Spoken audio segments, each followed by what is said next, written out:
Un momento. Ya les vuelvo a decir shalom.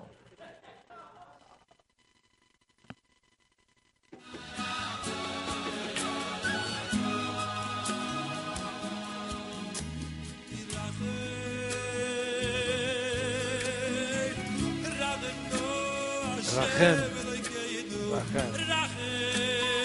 Misericordia.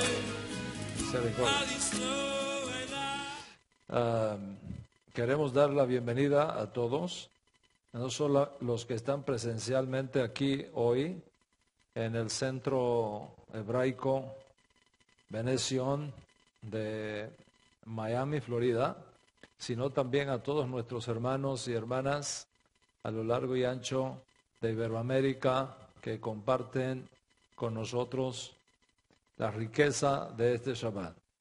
Tenemos hermanos que no tienen la oportunidad de tener una sinagoga, una congregación cercana, y esta es su sinagoga virtual, esta es su comunidad virtual. Y hermanos que no pueden tenerme a mí presente con ellos, y me pierdo yo ese honor, y que están conectados con nosotros en esta hora para, como una sola familia en Ejad, disfrutar de la enseñanza de la Torah que enviamos al mundo cada semana. Hoy estamos a 23 de Kislev, ya para entrar a 24, la víspera de Hanukkah, 5776, y estamos, por la gracia del Eterno, listos para compartir la séptima clase de la serie ¿Qué tan seguro estás que Yeshua es el Mesías? ¿Qué tan seguro tú estás que Yeshua es el Mesías? Si tú has escuchado las 6 conferencias previas, podrás entender muchísimo mejor esta séptima. Pero si por alguna razón te has perdido las conferencias anteriores, te animo a que las escuches y las veas. Todavía están en el aire, todavía están en live stream, en la librería de live stream. Y te animo a que las escuches, las estudies, porque todo lo que voy a enseñar hoy acá está fundamentado en lo que ya hemos estudiado previamente en las 6 clases previas, anteriores. ¿Qué tan seguro estás que Yeshua es el Mesías? Lo que hay detrás de esta pregunta es una serie de objeciones contra la mesianidad de Yeshua. ¿Por qué? Porque según los profetas hebreos, el Mesías está supuesto a eliminar las guerras, la muerte, las enfermedades, el hambre, etc. Si nosotros miramos la historia retrospectivamente, desde los días de Yeshua hasta nuestros días, es evidente que Yeshua no ha eliminado las guerras. Hay guerras en el mundo, porque la estamos viendo por todos lados. Yeshua no ha eliminado la muerte, la vemos todos los días. Yeshua no ha eliminado el hambre, hay hambre en el mundo. Yeshua no ha eliminado la enfermedad, los hospitales están abarrotados de personas enfermas. Yeshua no ha reconstruido el tercer templo, seguimos sin templo. Yeshua no ha concluido el exilio judío. Hay posiblemente más judíos fuera de Eretz Israel que dentro de Eretz Israel. O sea, el exilio sigue. Por supuesto, es lógico afirmar que si lo rechazamos y no aceptamos su propuesta mesiánica, ¿cómo entonces quieres que gobierne sobre nosotros y haga todas estas cosas de las cuales nos habla la Torah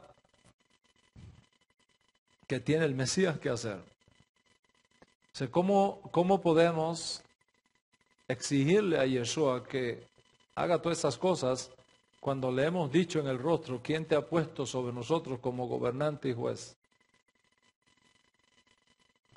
Sin embargo, un estudio histórico específico y desprovisto de prejuicios teológicos muestra que el Rivi Yeshua dio evidencias a nivel demostrativo, más allá de cualquier duda razonable, de que si nosotros lo hubiésemos aceptado como Mashiach, Él habría hecho en Israel y en todo el mundo lo que en miniatura estaba haciendo cuando creó ese microclima mesiánico que estaba formado como ejemplo y como modelo de evidencia.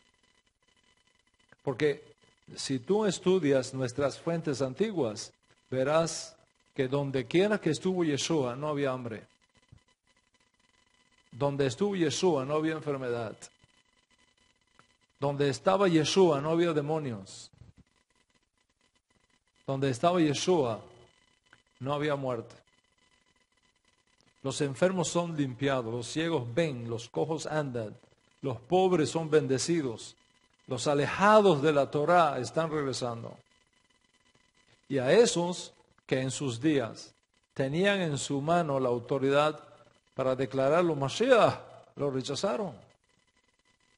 Lo rechazaron por intereses políticos. Como dijo el Cohen Gadol de aquel año, no sea que vengan los romanos y destruyan este lugar y nosotros nos quedemos sin trabajo. El propio Yeshua dijo a los gobernantes de su generación, los que dirigían o maldirigían al país de Israel en aquellos días, los publicanos y las rameras están regresando a la Torá y se están encaminando hacia el Malhut HaShamayim. Y ustedes, viendo esto, no hacéis teshuvá para creer en la promesa de la redención que yo les he traído. En otras palabras, no están dando crédito a las evidencias. ¿Por qué? Dijo Yeshua, porque en ustedes se está cumpliendo lo que dijo el profeta. Este pueblo de labios me honra, pero su corazón lejos está de mí. Porque están buscando su propia gloria y sus propios beneficios personales, no la gloria única del único Dios altísimo, verdadero, el Dios de Abraham, de Isaac y Jacob, el Dios de Yeshua. Y entonces salieron de los labios del Rivi aquellas famosas palabras: no podéis servir a Dios y a Mamón. No podéis servir al Dios de las riquezas y al Dios de los intereses materiales, como era creído en aquellos días, y al Dios de Israel. Sé que tenemos que Yeshua vino con el plan A. ¿Cuál es el plan A? El establecimiento en sus días de la edad mesiánica. Al no ser aceptado, se movió al plan B. Si lo hubiésemos aceptado, lo habría hecho. Pero lo rechazamos, lo alejamos de nosotros, lo entregamos a los romanos. ¿Qué quieres entonces? Como dice el Midrash, que tome la montaña de Sinaí y la levante sobre todos nosotros y nos diga: si no me aceptan, los entierro a todos aquí, bajo esta montaña. ¿Qué hizo? El Mashiach es un caballero de dignidad. Es un varón de la tribu de Judá, de la casa de David, con dignidad. ¿Y qué hizo? Se retiró. Se ocultó de nosotros. Porque aquella generación no era digna de recibir la redención prometida. Y dejó esa oferta a una nueva generación de judíos que haga realmente teshuvá, que sea digna de verle el rostro. Y Yeshua lo dijo: ustedes no me van a ver más. No me van a ver más el rostro.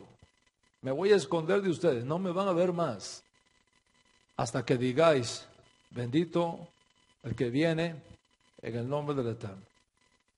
O sea, no hemos terminado de decir esto, de afirmar esto, que es totalmente razonable, que es totalmente creíble cuando ahí mismo nos levantan otra objeción. ¿Dónde está en el Tanaj que el Mesías viene, se retira y reaparece? ¿Dónde tal cosa se ha enseñado alguna vez en el judaísmo? ¿Cómo explican entonces que los judíos del primer siglo, estudiantes y seguidores de Yeshua, interpretan su ocultamiento fundamentados en un entendimiento que tuvieron de la Torá cuando fueron enfrentados con esa realidad, para decir que el Mashiach apareció, se escondió y aparecerá otra vez? Lo interpretaron diciendo, es una estrategia. Eso fue una estrategia de los fundadores del cristianismo. Ellos le dijeron al pueblo que Jesús era el Mesías, pero como no cumplió nada de lo que está supuesto que el Mesías cumpla, entonces para corregir el error inventaron la teoría de las dos apariciones del Mesías. Uno que viene, se esconde y regresa otra vez. Eso es totalmente falso, nos dicen. ¿Dónde está en el Tanaj tal cosa? ¿Quién ha enseñado alguna vez tal cosa en el judaísmo? Porque cuando tú miras el Tanaj, en ningún lugar dice que habrá una segunda llegada del Mesías. Y si miras al judaísmo, en ningún lugar se ha enseñado que habrá una segunda llegada del Mashiach. Conclusión. Como no veo que se ha eliminado la guerra, ni las enfermedades, ni el hambre, ni las injusticias, ni el tercer templo, ni nada de lo que está supuesto que el Mesías tiene que hacer según los profetas, entonces lógicamente yo no creo que el Mashiach haya venido. No lo puedo creer, ¿ok? No puedo creer que el Mashiach haya venido, no puedo creer que Jesús sea el Mashiach, porque no hizo nada de lo que está supuesto hacer. Y como no veo nada, tampoco que enseñe que el Mesías viene dos veces, una primera vez, luego se esconde y reaparece de nuevo para hacer todo lo que está supuesto que el Mesías haga. Entonces no puedo creer en esa teología o en esa teoría de un Mesías que reaparece en la historia. Cuando un creyente desinformado es confrontado con estos argumentos, les digo algo, su fe tambalea. Su fe tambalea. Y eso está ocurriendo en nuestros días. No es la primera vez que ocurre. Ocurrió antes también en la historia, pero ahora se ve más por la globalización de la información. Este es el asunto, Rabotai, que está en la mesa y que está detrás de toda esta serie que hemos titulado ¿Qué tan seguro estás de que Yeshua sea Mashiach? En mi clase pasada, yo no sé si ustedes la pudieron ver acá, porque se transmitió online. ¿Okay? De hecho, les voy a invitar a todos los que quieran quedarse después de la conferencia de esta tarde. Creo que Abdalá es a las 5:23 de la tarde, hoy, ¿no? O 5:33, algo así. 5:23 es la apertura y 6 y algo. A las 6:07 aquí en Miami, donde estamos en Abdalá. En New York es mucho más temprano. En New York creo que es una hora antes. Son una hora más jóvenes que nosotros. O al revés, ¿cómo es? Bueno, les voy a invitar a todos que se queden, porque quiero compartir con ustedes una revelación que tuvo un niño de 15 años en Israel, recientemente, que murió, estuvo 15 minutos muerto. 15 minutos muerto. Y luego regresa. Y él nos cuenta qué vivió y qué experimentó en esos 15 minutos con respecto a Mashiach. Y en este testimonio le vamos a oír decir que el Mashiach es alguien bien conocido. No da el nombre. Dice, el Mashiach es alguien bien conocido.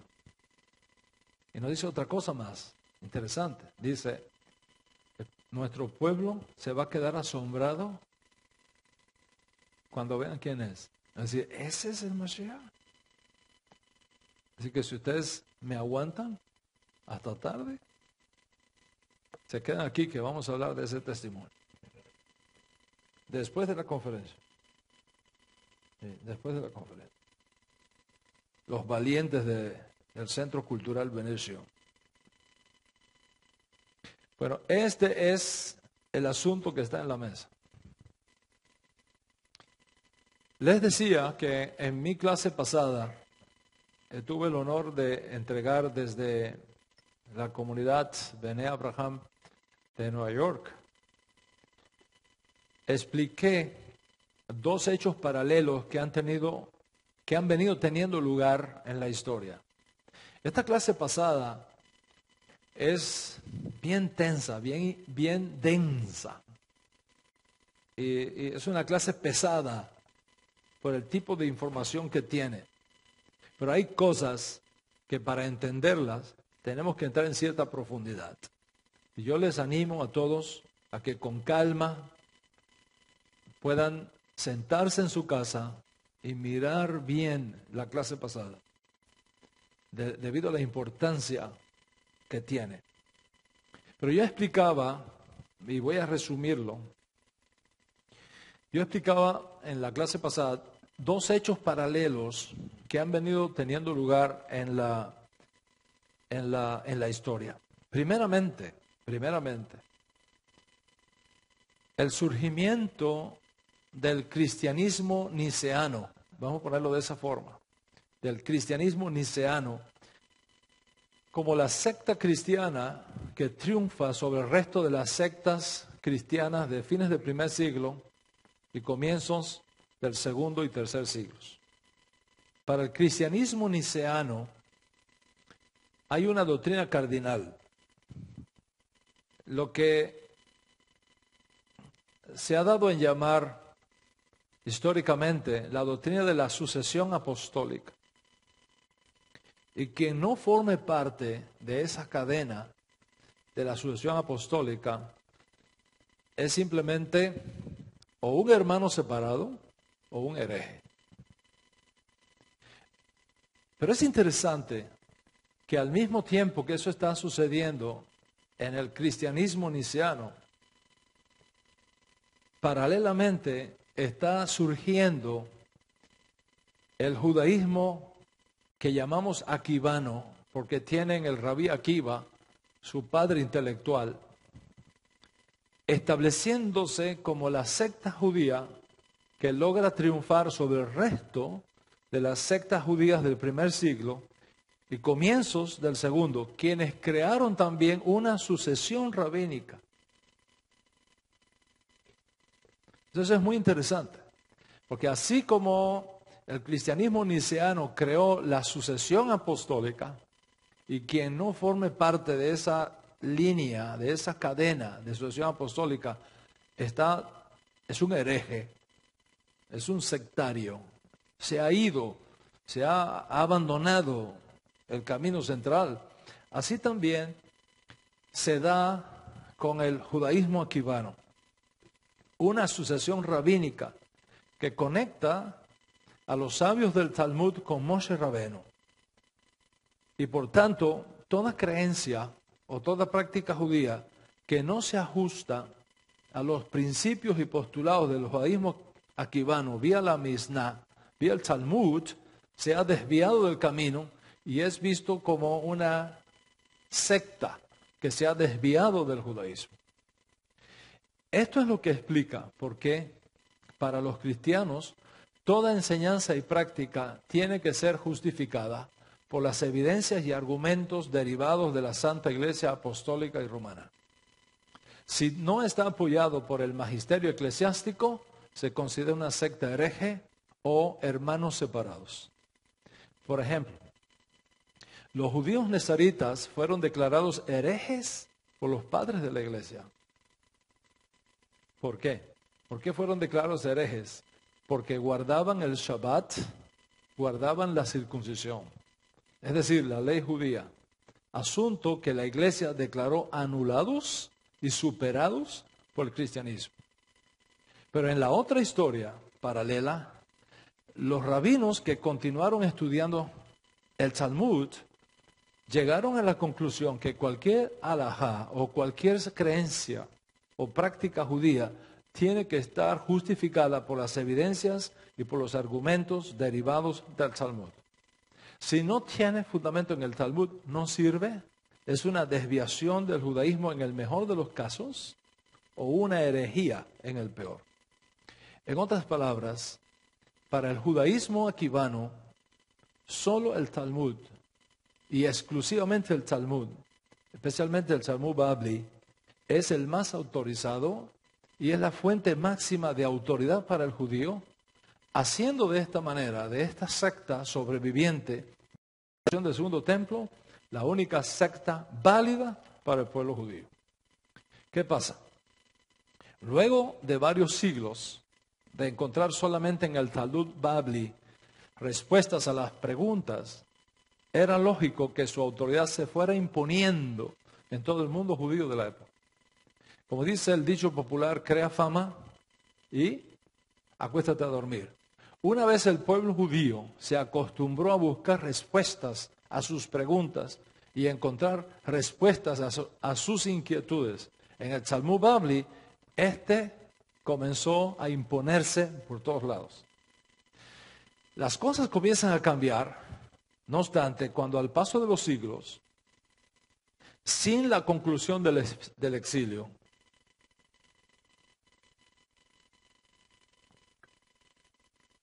sino dispersos ahora por todos lados, los judíos pensantes comienzan a desarrollar escuelas rabínicas lejos de Babilonia, con intelectuales judíos no ligados a los rabinos babilónicos de los siglos 7 al 11, y surge entonces en el mundo una nueva generación de maestros judíos que estudiaban las tradiciones de nuestro pueblo por su propia cuenta, sin mantener el cordón umbilical con el judaísmo que se da en Babilonia. Y esto creó una nueva escuela rabínica repleta de nuevos comentarios, de nuevos compendios, de nuevas respuestas a nuevas situaciones que se estaban dando fuera de la realidad del mundo de Babilonia, de donde surge el Talmud Babli.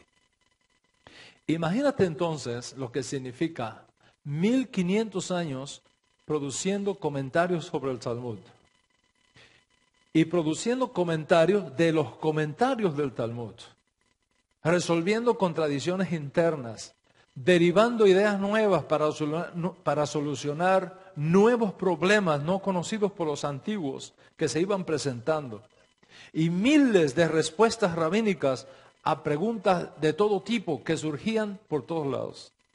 Para hacerte la historia corta, solamente en términos, escucha esto, solamente en términos de respuestas rabínicas se han recolectado a la fecha más de 3000 volúmenes de respuestas rabínicas. Más de 3000 volúmenes de respuestas rabínicas, con más de 300.000 respuestas a preguntas creadas en 1500 años. ¿Te imaginas? La masa de información que tenemos ahí. Este fue también el mundo original de los apóstoles. Los apóstoles, es decir, los emisarios del Ribi, recibían preguntas de las comunidades que se iban formando por todos lados. Y ellos iban dando respuestas a esas preguntas, de forma oral y de forma escrita. Las respuestas rabínicas, por ejemplo, dadas por el rabino Shaul, son extremadamente importantes. Extremadamente importantes. Porque nos dice en qué se basaba el rabino Shaul para responder. ¿Cuáles eran sus fuentes de autoridad?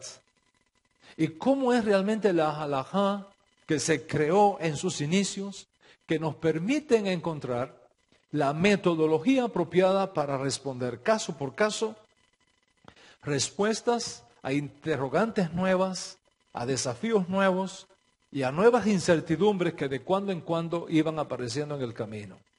Rabino Shaul, por ejemplo, cuando estudiamos sus escritos, uno descubre que respondió todas esas preguntas que recibía de todos lados, fundamentado en 3 fuentes básicas. ¿Cuáles eran las 3 fuentes básicas en que se apoyó Rabino Shaul para responder a tantas inquietudes que venían de todos lados? Primero, en la Torá. Esa fue su primera fuente de autoridad, la Torá escrita, la Biblia hebrea. Segundo, se apoyó en las enseñanzas y en las instrucciones específicas que recibió del propio Yeshua y por los que fueron antes que él en la fe de Yeshua como Mashiach. Y tercero, se apoyó en su propia lógica y en su propia autoridad rabínica. Cuando uno estudia, por ejemplo, las cartas apostólicas, estamos entrando en la manera como operaba la mente de un rabino netzarita del primer siglo dentro de su propio contexto histórico, y esto tiene un valor extraordinario para nosotros. Y aquí vemos cómo tanto Yeshua como el rabino Shaul, por ejemplo, eran capaces de tomar un texto de la Escritura y crear toda una riqueza bíblica extraordinaria. Yeshua tomaba un texto del Tanaj, un texto del Pentateuco, o de los profetas o de los salmos, y le daba un significado nuevo y extraordinario. Es decir, él era capaz de tomar la vieja escritura hebrea y trasladarla al nuevo escenario histórico cargada de significado profético para los cuales el propio texto escogido no había sido escrito específicamente.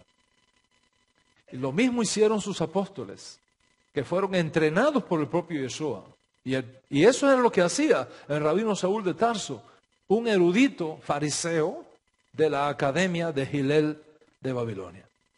El rabino Saúl, Pablo, tomaba un texto del Tanaj y él era capaz de trasladarlo a nuevos horizontes mesiánicos para los cuales el texto mismo no había sido escrito originalmente con ese propósito en particular. Pero lo mismo hicieron los escritos judíos de los que nos legaron los masoretas. Ellos se encontraron con una nueva situación.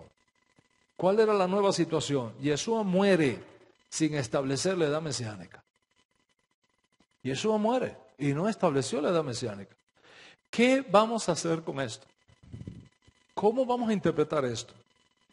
¿Cómo puede ser el Mesías si muere y no cumple con los más básicos deberes que supuestamente está asignado al Mesías? Es decir, eliminar la idolatría, eliminar las enfermedades, eliminar la muerte, las guerras, etc. Y entonces se preguntaron estas cosas. Es más, el propio Yohanan ben Zecaria Jacoén, estando preso por Herodes, mandó a 2 discípulos, un emisario. Mandó 2 discípulos a preguntarle a Yeshua, ¿tú eres el que tenía que venir o tendremos que esperar a otro? ¿Tú eres el que tenías que venir o tendremos que esperar a otro? ¿Dónde está el reino mesiánico? ¿Por qué no se acaba de establecer el reino mesiánico? Aquí estoy yo, me van a cortar la cabeza. Yo anuncié que tú eras el Mesías. Pero no vemos el reino mesiánico. ¿Eres tú el que habías de venir? ¿O tendremos que esperar por otro? Era lógico ese pensamiento.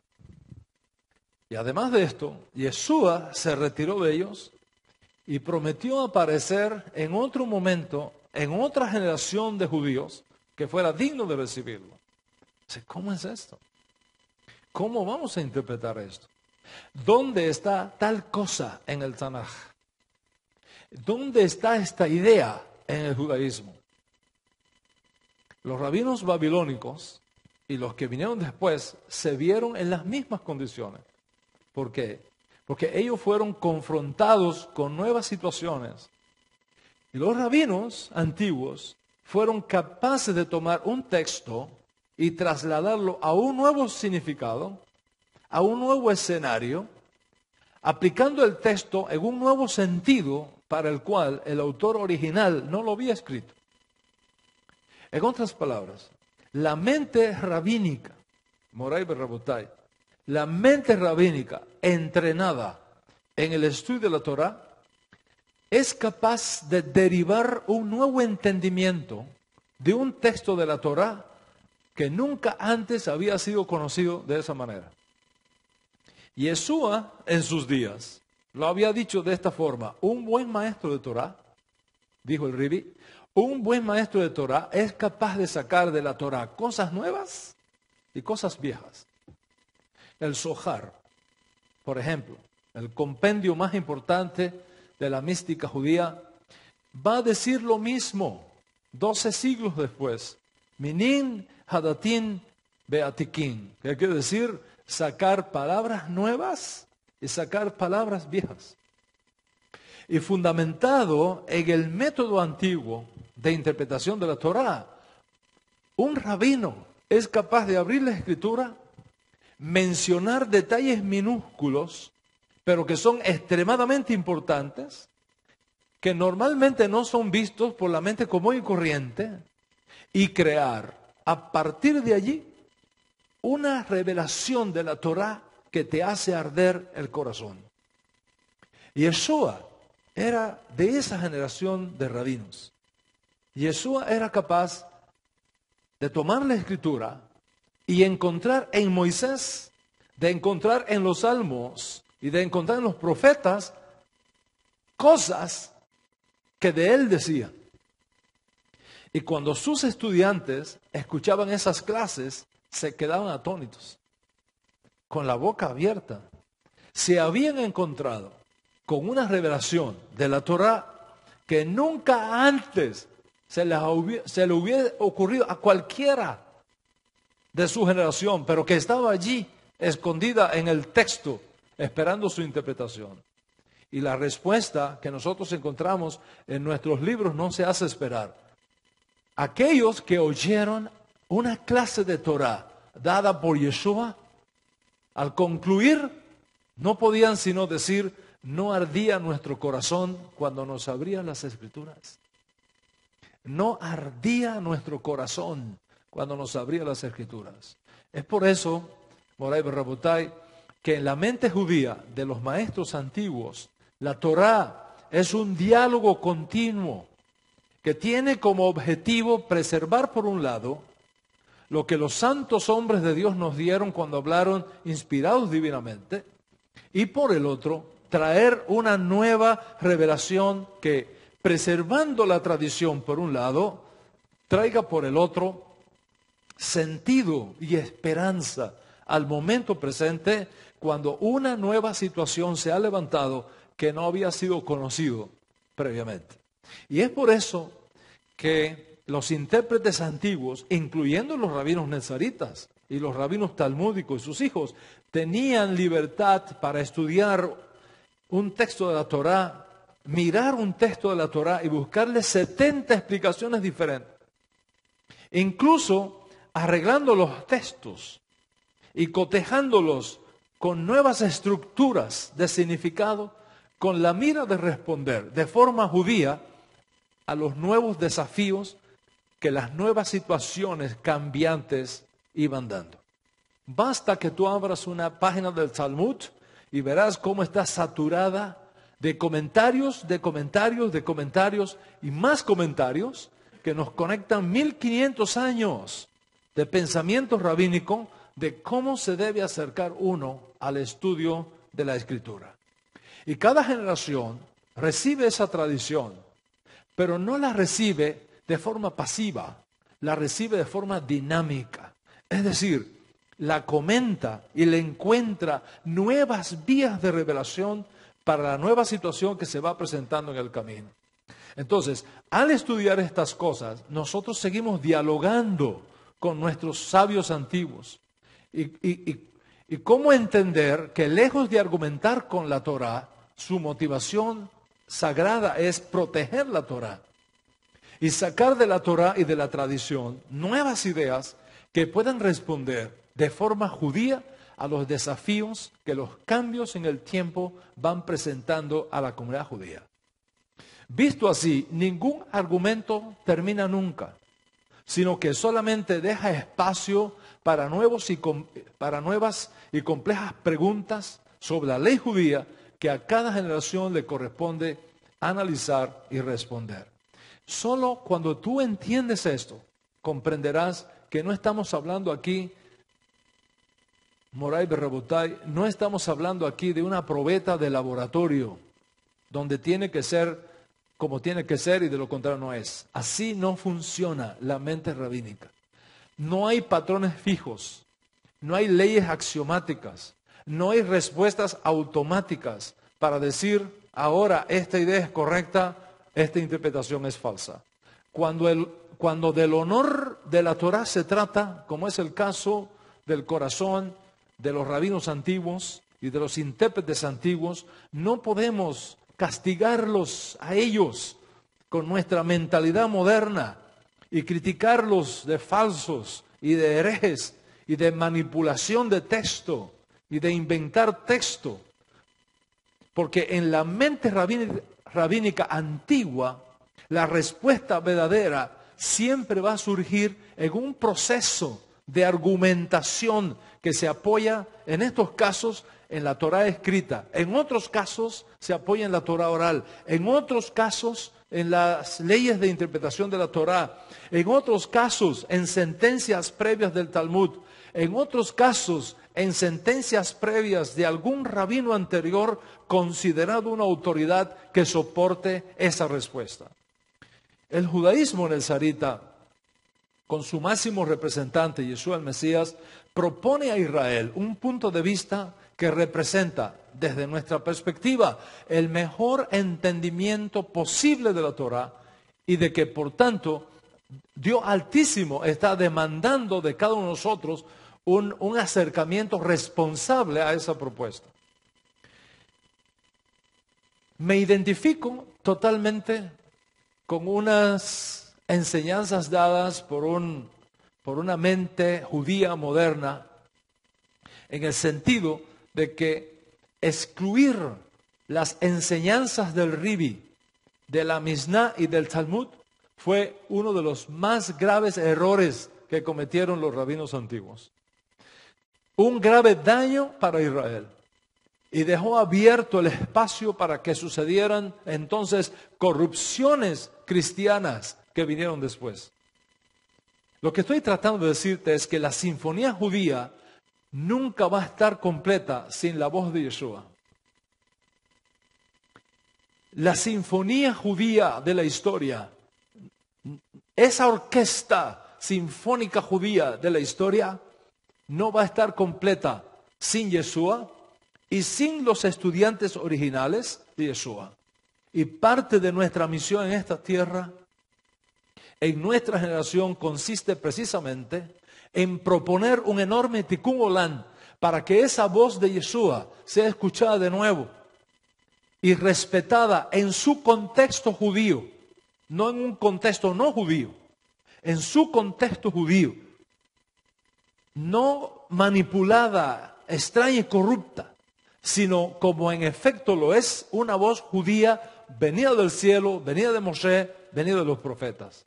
Que en esa sinfonía haya armonía, con disonancia y con contrapunto, es parte de la sabiduría divina para darnos a cada uno de nosotros el espacio necesario para seguir participando con el Dios Altísimo en la sagrada tarea de comunicar su mensaje a cada generación y especialmente la nuestra, la que posiblemente sea la última generación de esta edad presente y la primera de la redención final. Si entendemos esto, entonces un Mesías que aparece, se esconde y reaparece, no es una idea caótica venida de Marte, sino que representa una propuesta escondida en la Torá y de hecho conocida por muchos de nuestros sabios de nuestro noble pueblo judío. Y eso es precisamente el asunto que llama nuestra atención, que la piedra que rechazaron los edificadores vino a ser la piedra principal del ángulo, sin la cual es imposible la conclusión de la redención. Recoger esa piedra desechada y limpiarla de nuevo del barro y del fango que ha caído por casi 2000 años sobre ella, no solamente por enemigos, sino también por amigos, que tenían posiblemente la buena intención, pero una mala información, limpiar esa piedra y traerla de vuelta a la posición a que pertenece y que es la única que cabe perfectamente en ese espacio, es parte de nuestra sagrada responsabilidad. Como dijera un extraordinario intelectual cubano del siglo XIX, el diamante antes que luz es carbón.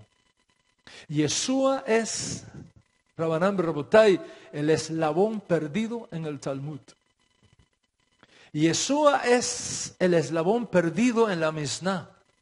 Yeshua es el eslabón perdido en la historia judía a partir del desastre de la caída de Jerusalén en el año 70 de nuestra era.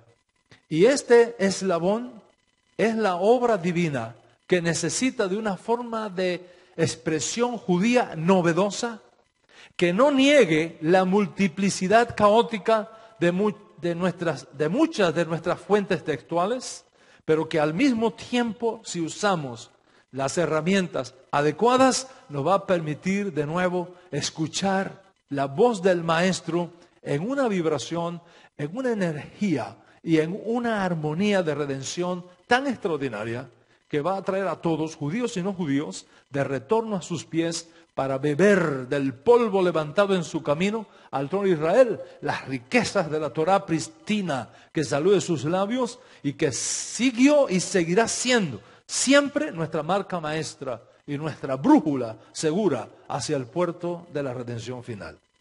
La idea de los judíos nezaritas originarios de un Mesías que aparece, se esconde y reaparece, no es, por tanto, en este contexto, un invento del aire, sino que responde a la manera como los rabinos y los maestros antiguos estudiaban y sacaban conclusiones del Tanaj. Por lo tanto, nosotros no podemos tomar nuestra mentalidad del siglo XXI. Nosotros no podemos tomar la mente racionalista, tecnificada, tecnológica del siglo XXI y aplicar el método histórico, científico, preciso y matemático al texto bíblico, ni tampoco al cuerpo de interpretación del texto bíblico preservado por los antiguos y destrozarlo y colocarlo en un ataúd y enterrarlo con un epitafio triunfalista y declararlo un simple cuento de hadas de los antiguos que no tenían cómo explicar las cosas científica y tecnológicamente como nosotros ahora podemos en nuestra generación. Porque si esto hacemos, estamos destruyendo los fundamentos mismos de la humanidad que ha sido guardada a pesar de los desastres que vemos precisamente por ese cuerpo de literatura y de interpretación sagrada que llamamos Torá escrita y Torá oral. No es justo ni académicamente honesto facilitar a los antiguos una metodología para interpretar la Escritura Sagrada y resolver los serios problemas que tenemos en ella, pero al mismo tiempo negar esa herramienta a los estudiantes judíos antiguos de Ribi que fueron formados también en esa tradición. ¿Cuál es el asunto entonces? Este es el asunto.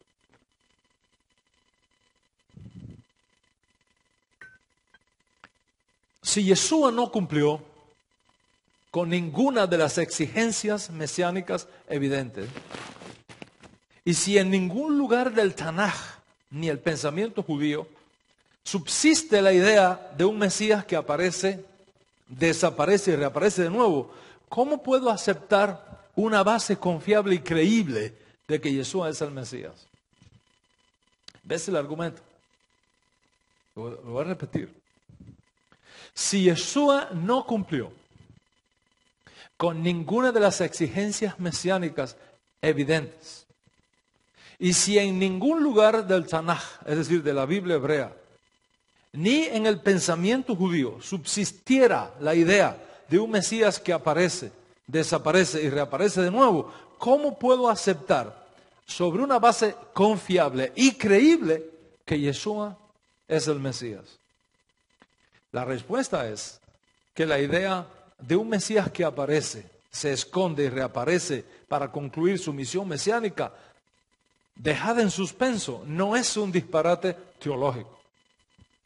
No es un invento cristiano a posteriori, ni un argumento desesperado de un grupo que se vio sorprendido en la mentira de haber anunciado a uno que era el Mesías, cuando en realidad fue muerto sin concluir la misión y por lo tanto declararlo un fallido Mesías, o peor aún, tildarlo de un falso Mesías, y que entonces vienen con esta idea de un Mesías que se esconde y reaparece. Para responder a esta importante pregunta, es preciso conocer el mundo judío. Es preciso conocer la mente judía. Y es preciso conocer la metodología de los intérpretes antiguos. Porque es dentro de ese mundo, dentro de esa mentalidad y dentro de esa metodología antigua, y solamente dentro de ella, que la idea de un Mesías que aparece, se esconde y reaparece puede ser comprendida. Permítanme clarificar esto. La forma de citar la escritura hebrea en aquellos tiempos antiguos no es nada extraña para los que conocemos apropiadamente el judaísmo de aquellos días. Lo mismo ocurre con los escritos judíos antiguos que son temática y en tiempo comparables con nuestro código real, como por ejemplo la Misná o los rollos del Mar Muerto o el Talmud, para citar 3 casos específicos que son bien conocidos. En estos escritos, la Misná, los rollos del Mar Muerto, en el Talmud, las citas hechas del Tanaj son tomadas muchas veces de juegos de palabras, usadas en formas diferentes, midráshicamente, homiléticamente, alusivamente, simbólicamente o directamente. Les voy a mostrar algunos ejemplos de esta diversidad. Si ustedes tienen su Biblia hebrea y ustedes allá en sus casas o en sus comunidades pueden mirarlo, en Devarim capítulo 6, verso 7. Devarim capítulo 6, verso 7. Les voy a leer lo que allí está escrito. En esta traducción dice así: estas palabras que yo te mando hoy estarán sobre tu corazón y diligentemente las enseñarás a tus hijos y hablarás de ellas cuando te sientes en tu casa y cuando andes por el camino, cuando te acuestes y cuando te levantes. Eso es lo que dice un texto. La pregunta es, ¿cuál es el significado primario de ese texto? ¿Cuál es el significado primario de ese texto? Que esas palabras que el Eterno nos ha dado deben estar con nosotros, tanto al acostarnos como al levantarnos. Es decir, tanto de noche como de día. En otras palabras, las 24 horas del día, constantemente. Ese es el sentido simple del texto.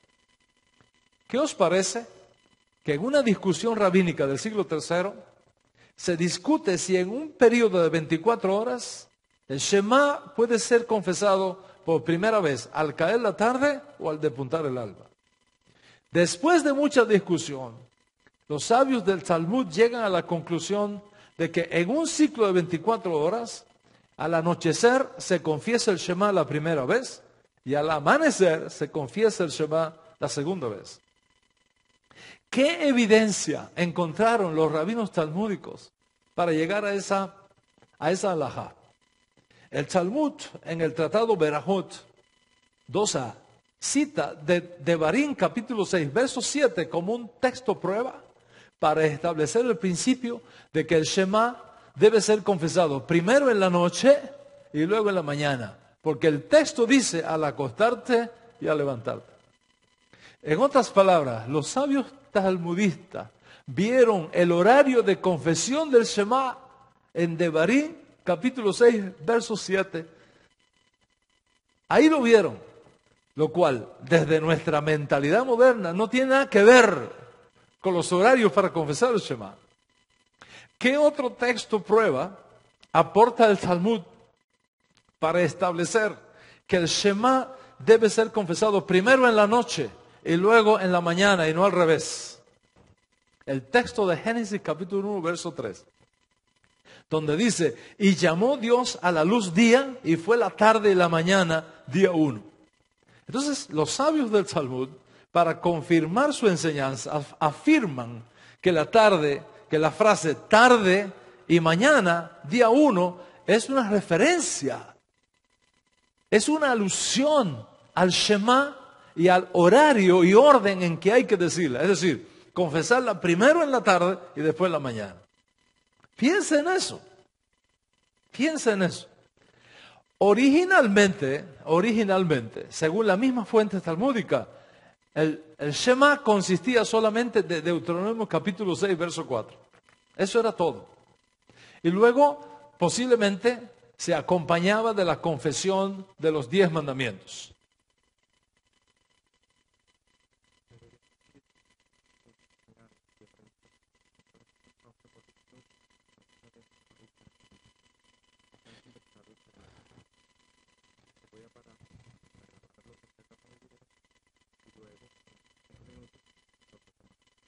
Ok, por amor a ellos vamos a hacerlo. Es algo que me están impidiendo. Me están diciendo que está lloviendo mucho afuera, nadie se puede ir. Nadie se puede ir.